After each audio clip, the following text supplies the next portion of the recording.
Fear Not, Episode 131.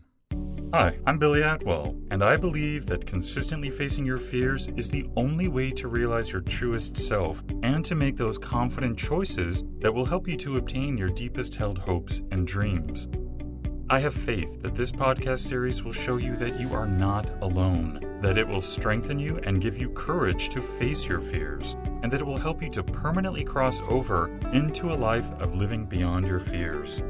Join me on this journey as we listen and learn from others as they share their experiences in facing and overcoming their own fears.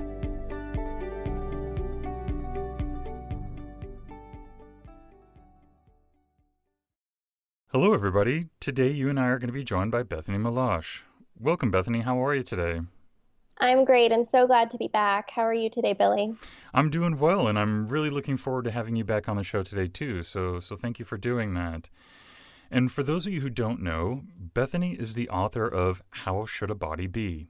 A coming-of-age story about growing up in Michigan, falling in love, and learning to live with a progressive degenerative disease. When she was 12 years old, Bethany discovered the reason her grandmother wears leg braces, and it had something to do with how Bethany herself had started tripping, falling, and losing her grasp on objects. The cause? Charcot-Marie tooth, an inherited genetic disease. How did it feel? Like a torpedo that had wrecked her once idyllic childhood. She had a choice, to give in to fear and despair, or walk through it. She chose the latter, all while struggling with the fundamental question, how should a body be? Bethany, can you fill in those gaps and, give us a brief glimpse of your personal life as well, please? Absolutely. I was raised in Ann Arbor, Michigan, but I'm currently living in London, England with my husband, Josh. And England is definitely already rubbing off on me, as evidenced by the cup of tea sitting next to me at my desk with a splash of milk, no sugar. And as you mentioned, Charcot-Marie tooth disease, or CMT, is the nerve disease that I have and that runs in my family.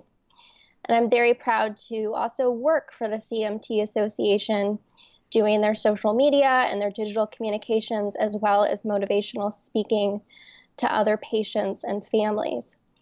And in both my speaking and my book and my life, fear has definitely played a starring role, which is obviously what brings me here with you today. Could we start off by having you help us to understand what fear is?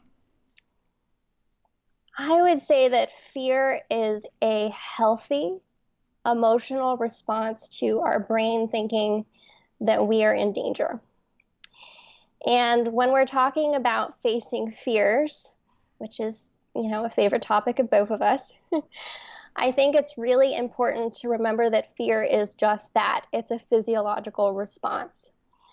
And we don't need to attach any deeper meaning to it. Just because we feel afraid or we experience fear, it doesn't mean we are weak or we are bad or we're incapable of achieving what we want in life.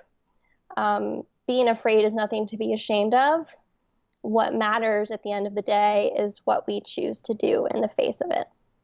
Bethany, the last time you were on the show, you shared with us one of your biggest fears, which was, the fear that every time that you cross the street, it might be the day that you fall and you're no longer able to get up.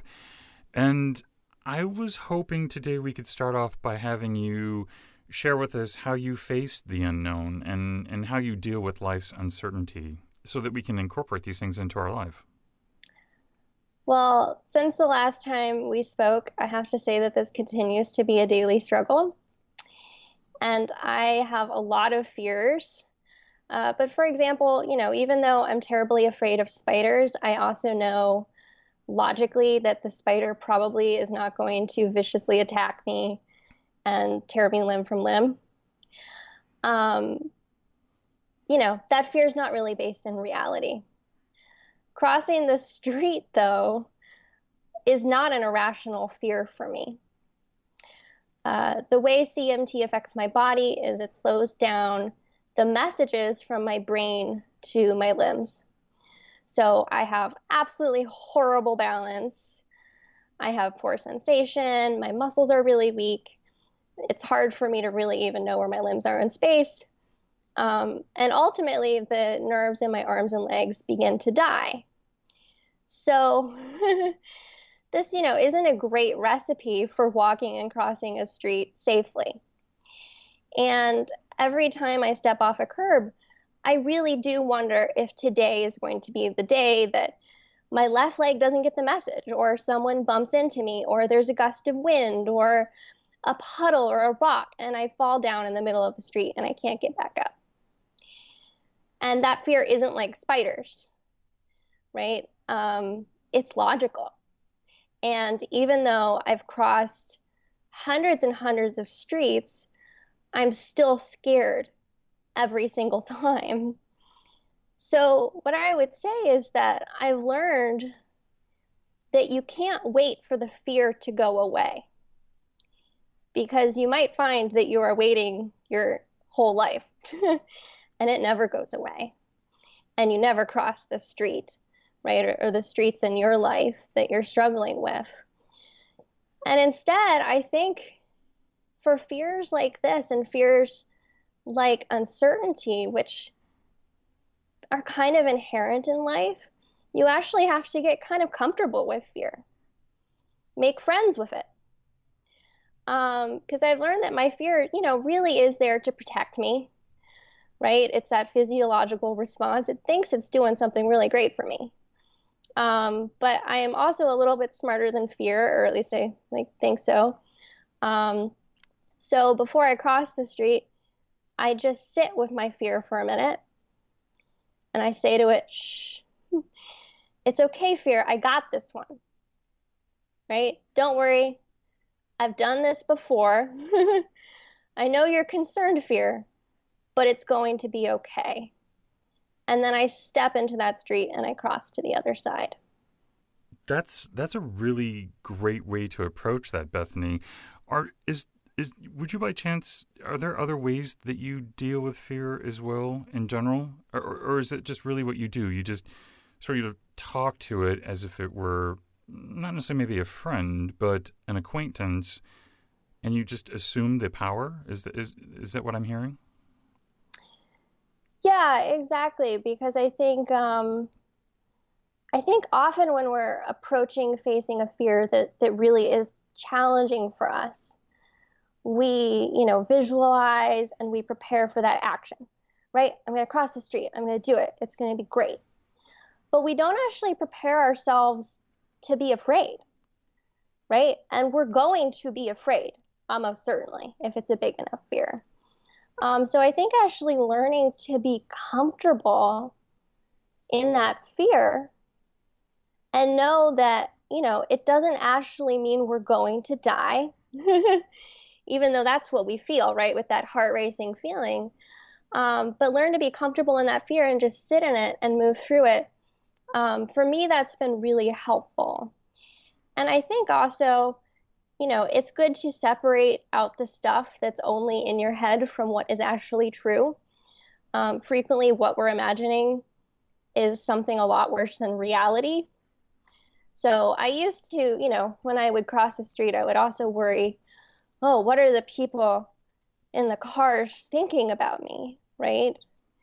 And I think, oh, I know what they're thinking. They're thinking, why does she walk so slowly? Or why does she walk so funny? What's wrong with her?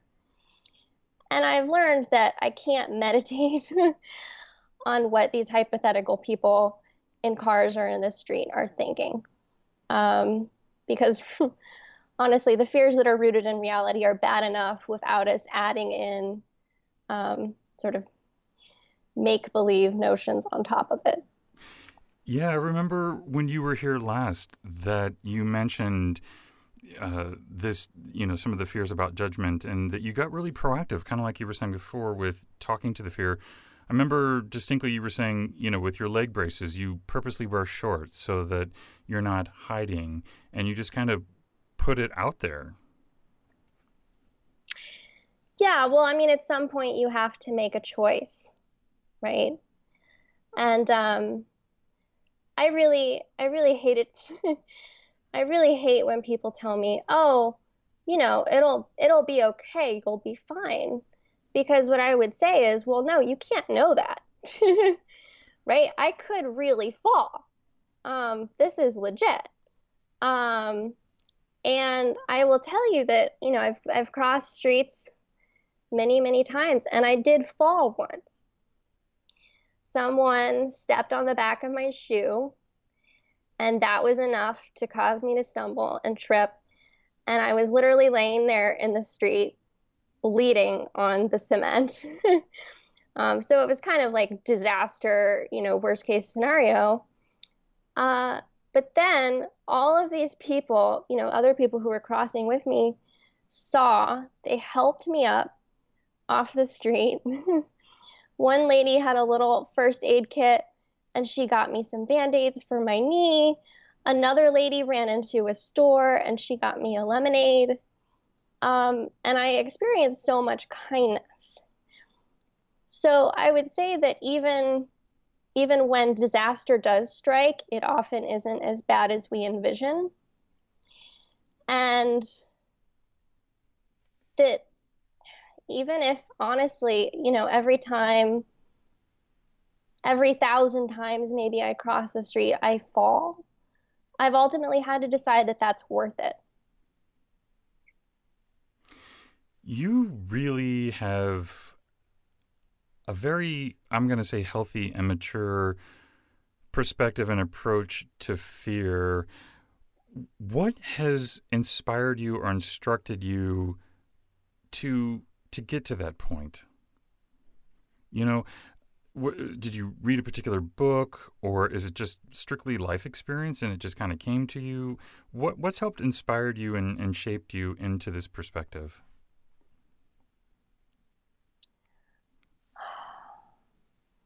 Goodness, that's a really interesting question.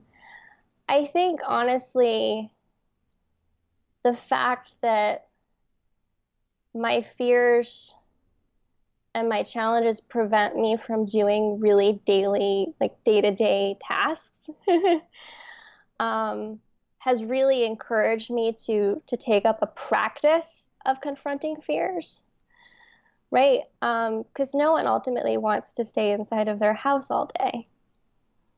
Um, and also, I've surrounded myself by other people who don't let their circumstances or their fears stop them. And I think that if you surround yourself by those type of people, that does rub off on you and inspire you as well. Bethany, I know that judgment is, you've talked about it a lot, but judgment is pretty universal. We all have that fear of being judged. So, could you help us with some strategies that we might be able to appropriate into our lives as we deal with whether real or perceived judgments from others? Yeah, the fear of judgment is one of the worst. And you're right that it's pretty universal. Well, I'll tell you that when I was a lot younger and in better neurological shape, I was taking karate classes. And one day I was sharing with my dad about how nervous I was about this brown belt test that I had coming up because I was going to be performing my forms in front of all of my fellow students and of course all of their families and all of the instructors at the karate school. And, what if I messed up and I just embarrassed myself in front of everyone? Well, my dad didn't say, "Oh, don't worry, Bethany, it will be okay." Instead, he said something that I will never forget, which was, "Bethany, nobody cares about you." And yeah, right? Yeah. Really supportive. And I was a little taken aback by this at first, but his point actually was so helpful because his point was that everyone else there was really just concerned with their performance or their kids' performance, right? So even if I messed up, it was unlikely that they'd even notice, right? And even if they did notice, they probably wouldn't really care. So that's the first thing to remember, I would say, when we're talking about the fear of other people judging us, is that far fewer people are actually thinking about us than we like to think.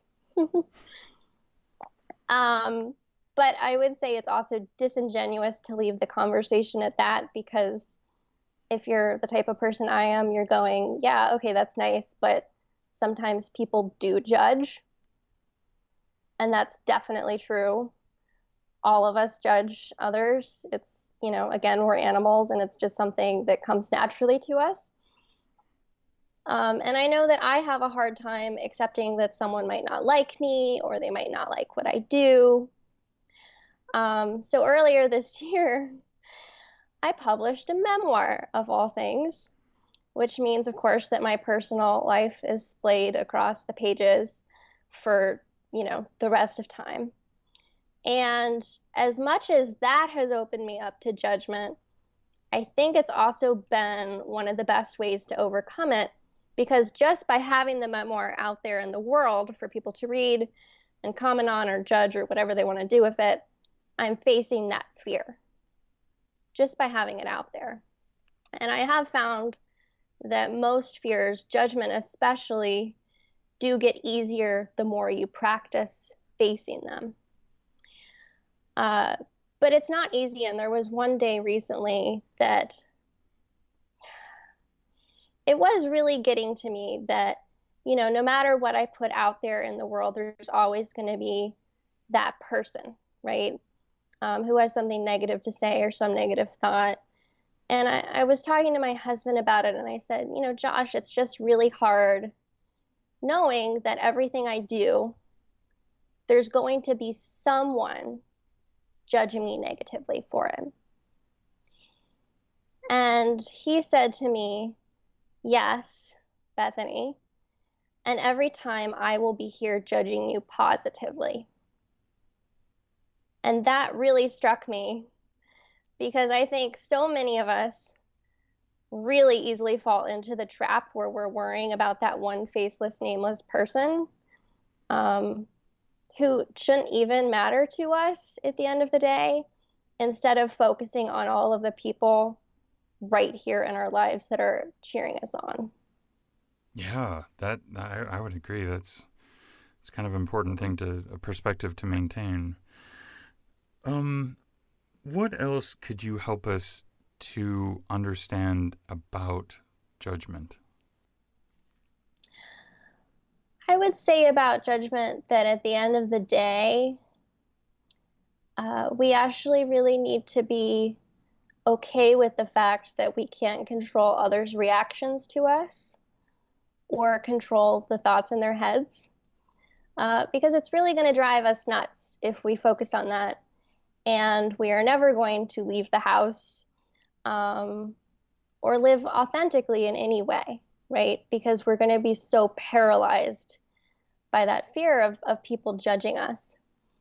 When I was 19, I had just started dating my now husband, Josh, and he is a recurring character in my life who has forced me to face fears even when I really don't want to. And Josh and I were walking back in my hometown in Ann Arbor, Michigan in the summer. And if you have ever been to the Midwest, you know that it can get very hot and very humid in the summer. So we're walking along and I'm complaining to him about how hot it is. And I'm really like dramatic. Oh, Josh, it's just so hot. I feel like I'm dying. It's just so hot. And meanwhile, I'm walking in these long, heavy jeans. So Josh, who's very logical, he's a computer programmer, he says, well, you could wear shorts. And I said, Josh, I can't wear shorts. You know that. And he said, no, why not? And I said, Josh, come on. It's obvious why I can't wear shorts. And he kept pushing, no, why can't you wear shorts? And finally I said, because of my braces, right? Because I wear these huge, clunky, black, shiny braces. They look almost like shin guards, but also obviously not shin guards. I could never let people see my braces in shorts. And he just didn't get it, Billy. He really didn't. And it was at the time so incredibly frustrating why he didn't see that. I honestly, I was like, wow, this guy is so unempathetic. He just can't understand why I obviously can't wear shorts. Um, and at that point in my life, even my closest friends and family had never questioned my decision to hide my braces, right? And we would come up with these elaborate schemes on how to hide them, wear these really long dresses, or maybe we can put like some fuzzy leg warmers over them because those were maybe still in style, maybe anything other than letting people see the braces. And people judge me for the braces and think of me as someone who is disabled or think that they were ugly or who knows. Um, but I didn't want to risk that. Uh, but over time, having that voice of Josh in my head saying, "Who cares? Why does it matter if people see your braces? They help you walk, right? They're a good thing. Why do we need to attach any shame to that?" That eventually I bought my first pair of shorts at Target. They were light blue. They had like a frayed hem and little pink floral flowers on them. And I walked outside and down the street for the first time in shorts with my braces bare. And what do you think happened, Billy? I'm going to assume nothing major. Yeah, nothing. And it was actually almost disappointing, right? Because it's like the climax of the movie and then nothing happens. My world certainly didn't explode. Um, but I was out for the first time in the summer, my legs, my pasty legs, getting some sun, living my life, right? The way that I wanted to without fear of strangers judging me.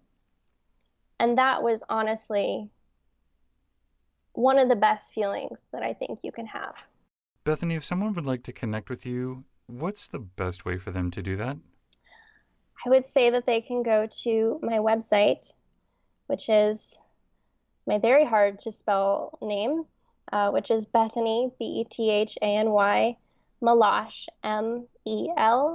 meloche.com. And there's my email and all of the social medias and all the things. And I would certainly love to hear from anyone listening. And Bethany, what parting advice could you leave with us today? Well, as parting advice, I would go back to the beginning of our conversation about what fear is, which is that, fear was selected to help us survive. And even though most of the time it kind of feels like our fears aren't very useful for us, at least in this society, historically, enough of the time, our fears were rational that it was a win for our survival. So we have fear. But we also don't need to beat ourselves up over being afraid. Our fear really is maybe not a friend, but an acquaintance who's trying to help us out. And luckily, we have our hopefully, rational enough brains that can decide if it really is helping us out and can decide to take action anyway to achieve all of the things that we want in our lives. And I would also remind everyone that the brave people in the world aren't the ones who don't have fear. The brave ones are the people who are afraid, but they move forward in spite of it. That's really great advice, and thank you so much for that. And Bethany, I want to thank you too for coming back on the show today and continuing, the conversation about fear and being really generous with us today about how you particularly view it and deal with it so that we can be not only inspired, but to, like I said before, appropriate it into our own lives so that we can have better lives as well. So thank you. Thank you so much, Billy. This has been such a pleasure and such an important topic for all of us working on facing our fears. Thank you for joining me today.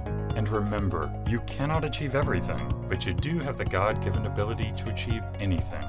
So stay focused, out of fear, and keep on keeping on. Until next time, be well and peaceful. For more information on today's episode and guest, or for resources that will assist you in overcoming your fears, visit livingbeyondyourfears.com. And don't forget to subscribe to this podcast, where 3 times a week we move to a life beyond our fears.